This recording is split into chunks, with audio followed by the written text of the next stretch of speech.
7/3/2025 என்று என்னிடம் என் தேவனாகிய கர்த்தர் கடவுள் குறித்த தரிசனத்தை இப்போது நீங்கள் கேளுங்கள்.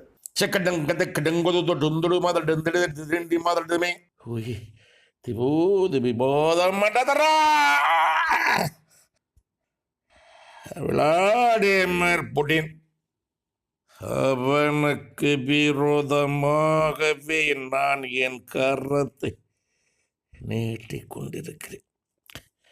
கொடுக்கப்பட்ட வாதை அவனுக்கு மரண படுக்கைக்கு கொண்டு செல்லும் அவனது வாதை. மரணம் இல்லை அவனுக்கு. ரஷ்ய தேச பயணம் உனக்கு ஆயத்தப்படுத்தப்பட்டு விட்டது. மரண படுக்கையிலே இருந்து அவனை நீயே